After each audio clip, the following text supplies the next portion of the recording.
섰는데 말씀 전할 때 많은 은혜 받으시길 바랍니다. 오늘 본문은 성전을 향하여 가는 순례자의 노래입니다. 성전에 올라가는 노래라는 말입니다.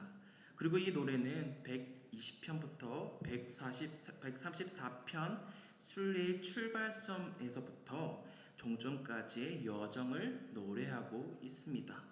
순례의 모든 과정을 노래하고 있으며 오늘 보게 된 이 노래는 출발점에서 하나님을 찬양하는 노래입니다.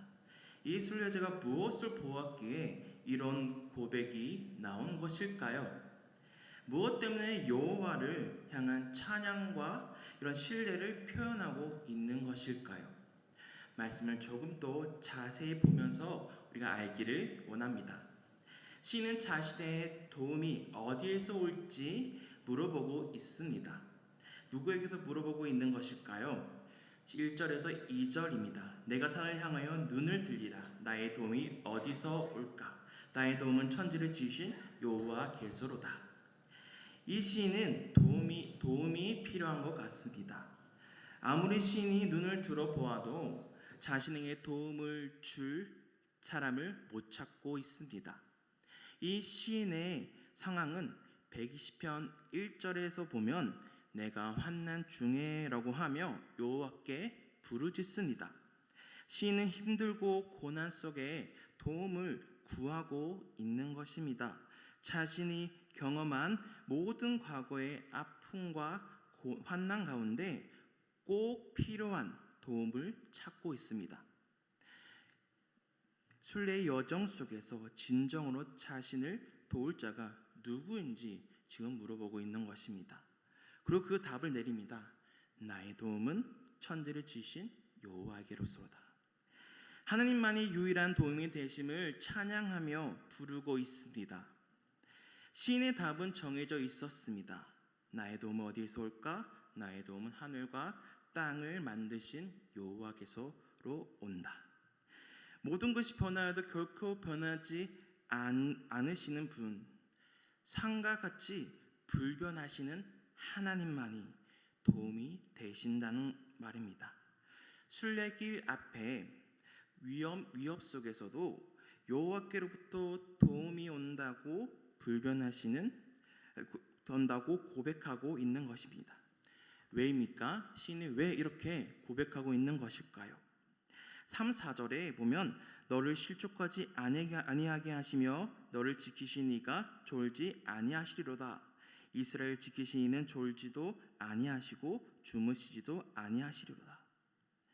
오늘 이 순례자의 물음에 대한 이 답이 바로 하나님의 마음입니다.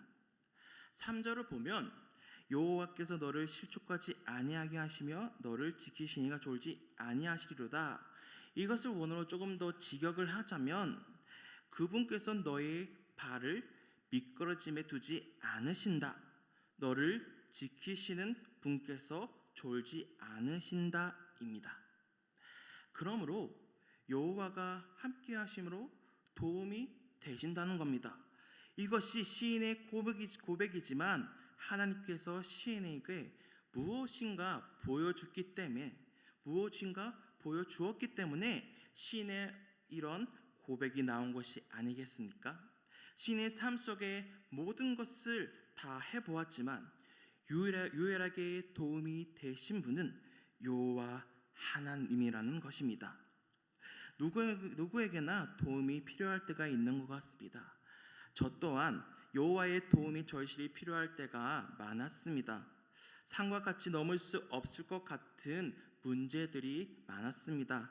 고3 대학 진학에서부터 군대에서 버티기 힘들었을 그때마다 여호와께 나아가 기도하니 하나님은 언제나 그 문제를 해결할 수 있도록 상황과 그 사람을 주셨습니다.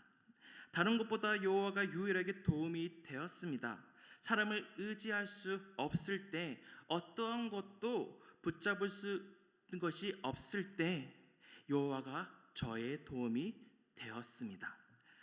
여호와께서는 저와 함께 하셨기 때문에 지금 이 자리에 서 있을 수 있는 것 같습니다. 저의 이 도움이 되었다는 이 마음처럼 이 순례자도 유일한 도움이었던 것 같습니다. 여호와 하나님의 도우심이 어떤 방식으로 임하는지 구체적으로 묘사하고 있습니다. 1, 2절에는 1인칭이었다면 이 3절부터는 3인칭으로 주체가 여호와로 바뀝니다. 여호와께서라고 하며 여호와께 모든 초점을 두고 있습니다. 3절에 실족하지 아니하게 하시며에서 실족에 해당하는 히브리어가 모트인데 이것의 의미는 비틀거리다입니다. 미끄러지다라는 동사에서 나온 단어입니다.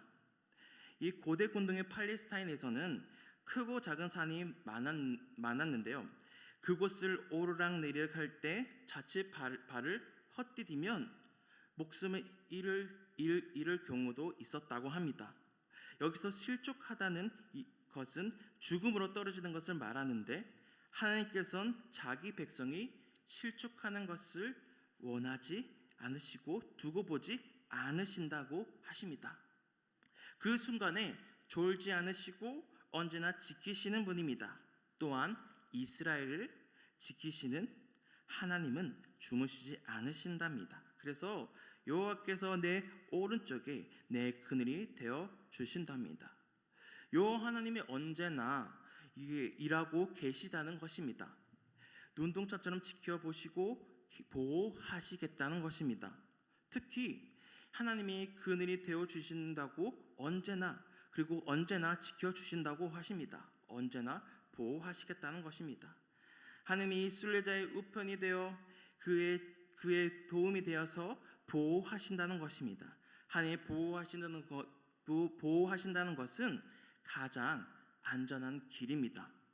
왜냐하면 하나님은 우주 만물을 창조하신 분이시기 때문입니다. 왜냐하면 하나님은 모든 만물을 운행하실 수 있으신 분이시기 때문입니다. 그러므로 여호와가 함께 하심으로 보호하십니다. 한 어린아이가 부모를 떠나 살 수 없지 않습니까? 어린아이는 부모로부터 보호를 받아야 합니다. 이런 어린아이와 같이 하나님이 이 순례자의 보호자가 되어 주셔서 이 발이 미끄러지지 않도록 이 목숨을 잃지 않도록 하나님이 주무시지 않으시고 그 사람을 보호하신다는 것입니다. 여호와가 얼마나 자신을 생각하시고 누구보다 자신을 지키실 자임을 이 순례자가 느끼고 있는 것입니다. 마음의 감동으로 지금 노래하고 있습니다. 이어서 6, 8절 말씀을 보면 낮에 해가 너를 상하게 하지 아니하며 밤의 달도 너를 해치지 아니하리로다. 여호와께서 너를 지켜 모든 환난을 면하게 하시며 또 내 영혼을 지키시리로다. 여호와께서 너희 출입을 지금부터 영혼까지 지키시리로다. 이 순례자를 힘들게 하는 것은 낮의 해와 밤의 달로 표현합니다. 해를 뜻하는 이 쉐메시는 시간과 방위를 나타내는데 해가 드는 쪽은 동방, 해가 지는 쪽은 서방으로 생각되었습니다. 당시에 태양은 사람이나 식물에게 치명적인 영향을 줘서 목숨을 잃게 하였다고 합니다. 또한 달은 야레하흐라고 하는데 밤을 다스리고 절기때를 나타내는 역할을 하도록 처음 받은 피조물로서 고대 군동인들은 많은 질병들이 달의 신으로 온다고 생각했습니다. 그러나 이 천지를 지으신 하나님께서 이 해와 달도 만드신 분이시 않습니까? 그래서 여호와가 지키실 수 있으신 겁니다. 이 순례자에게 분명히 말하고 있습니다. 모든 환난을 면하게 하시겠다고, 내 영혼을 지키신다고 지금 말씀하고 계신 겁니다. 7절의 모든 환난이라는 부분을 사실 지적하면 여호와께서 모든 악으로부터 너를 지키실 것이다. 그분께서 너의 영혼을 지키실 것이다. 모든 악으로부터 온갖 재앙들을 이 모든 재앙들로부터 지키실 것이라는 여호와의 이 순례자를 향한 마음이 느껴지지 않습니까? 재앙들 속에 여호와가 자기 백성들의 영혼, 이 생명을 지키신다는 것입니다. 여호와만이 영혼까지 지켜주실 수 있는 분이기 때문입니다. 그러므로 여호와가 이 함께하심으로 영원히 지켜주십니다. 지금부터 영원까지. 그 이유는 하나님께서는 이 이스라엘 백성들에게 지속적으로 약속의 메시지를, 약속의 말씀을 주신 분이기 때문입니다. 여호와 하나님께서 얼마나 신실하신 분임을 알며 순례의 여정에서 하나님께서 모든 환난으로부터 지켜주실 것이라는 확신을 가지고 한 걸음씩 한 걸음씩 이 순례자가 나아가고 있는 것입니다. 이 노래 속에 하나님의 마음이 들어 있습니다. 성전에 올라가는 노래로서 여호와가 자신의 어떤 분이시고 어떻게 하셨는지를 질문 속에 알게 해 주었던 것입니다. 우리의 상황 속에서 누가 도움을 주지? 어떤 상황 속에서 누가 우리를 지켜주시지? 누가 낮이나 밤이나 우리를 해치지 않도록 모든 환난을 면하게 해주시지? 우리의 생명을 누가 지켜주시지? 바로 여호와이십니다. 여호와가 함께 하심으로 순례의 길에서 깨닫고 고백되어지고 있는 겁니다. 이 노래 속에서 여호와 하나님께서 함께하고 있음에 대한 확신이 있습니다. 이 노래 속에서 자신들의 부끄러움도 있을 것이라고 봅니다. 왜냐하면 자신들은 전혀 자격이 없는 범죄한 민족이었기 때문입니다. 그럼에도 이 순례자가 여호와 하나님께서는 약속하신 것을 신실하게 지켜주셨다는 것을 확신합니다. 자신이 고통 속에서도 여호와가 함께 하셨고 졸지도 주무시지도 않으시고 일하시고 계셨다는 것을 알게 된 겁니다. 언제나 함께 하심을요. 제가 총신 MDB 1학년 때의 일인데요. 방첩불 때 있었던 일입니다. 신학대학원을 이제 가게 되면 1학년은 기숙사에 입사하는 것이 의무입니다. 그렇게 기숙사에 입사한 사람은 반끼리 모여서 체프를 하게 됩니다. 예배를 드리는 시간입니다. 한 4명 정도, 3명에서 4명 되는데요. 한 명의 인도자를 세워 찬송하고 말씀을 나누는 시간입니다. 한 형님이 계셨는데 저랑은 이제 입학 시험 공부를 같이 했던 형님입니다. 스터디원 중에 하나였습니다. 이 형님이 심한 당뇨를 가지고 계셨습니다. 그래서 신장 이식이 지금 필요하고 계시고 계속 기다리고 계십니다. 그날은 고통과 고난에 대해서 나누는 시간이었습니다. 예배 시간에 찬송을 하고 말씀을 나누고 이 고통 고난에 대해서 나누게 되었는데요. 저는 그 형님한테 힘들지 않냐고 물었습니다. 왜냐하면 그 형님은 이제 수업을 하고 난 뒤에 항상 쉬었기 때문입니다. 체력이 안 되어서 쉬고 다음 수업을 가고 그렇게 항상 뭔가 방에서 인슐린 주사를 맞으며 지내셨습니다. 그래서 그 형님에게 제가 물어본 겁니다. 힘들지 않냐고, 이 생활이 혹시 원망되진 않냐고 여쭤봤는데 그 형님이 그 나눔 속에서 이렇게 이야기하셨습니다. 이런 병을 주셔서 너무 감사한 걸. 이렇게 말하기 시작하면 저는 전혀 이해가 되지 않더라고요. 난 그 고통 속에 있으면 아무것도 못할 것 같은데, 근데 그 형님은 그렇게 말씀하시면서 내가 더 하나님을 붙잡을 수 있고 하나님을 더 사랑할 수 있게 된 것이 너무 감사해. 이런 속에서도 여호와가 함께 하심이 얼마나 느껴지고 감사한 줄 몰라. 여호와가 얼마나 나를 사랑한지 느껴지는 걸. 이렇게 대답을 하시는 겁니다. 저는 그 대답을 듣고 이해가 안 됐지만 조금 생각을 해봤습니다. 여호와가 나와 함께 하셨던 일들을 한번 생각해 보았고, 그리고 묵상을 하는데 하나님이 나를 향한 진심이 조금은 느껴지더라고요. 나를 너무 사랑하시는 여호와 하나님이시구나.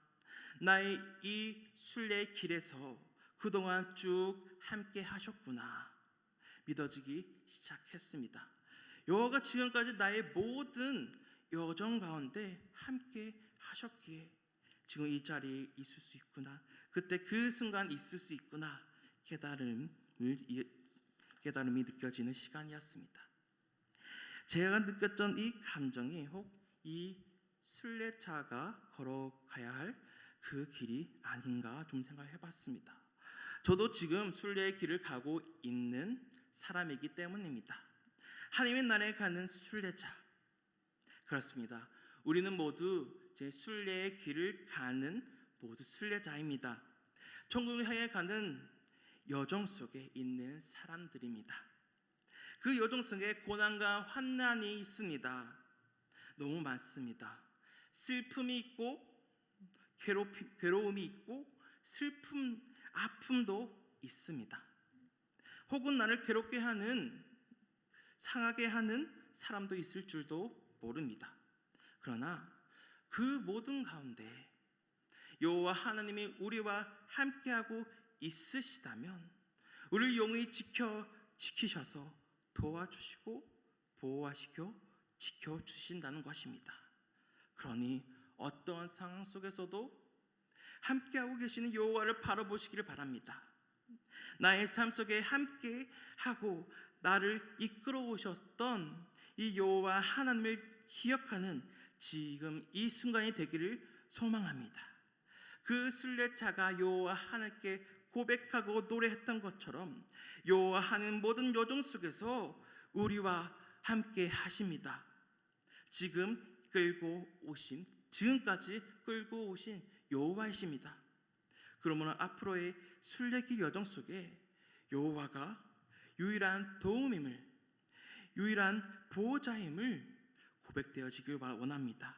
그리고 유일한 영원히 내 생명을 지켜줄 분임을 믿으며 나아가길 원합니다. 이 시간 이 순례자의 이 길을 생각하며 우리 하나님의 주만 바라볼지라 같이 찬송하도록 하겠습니다.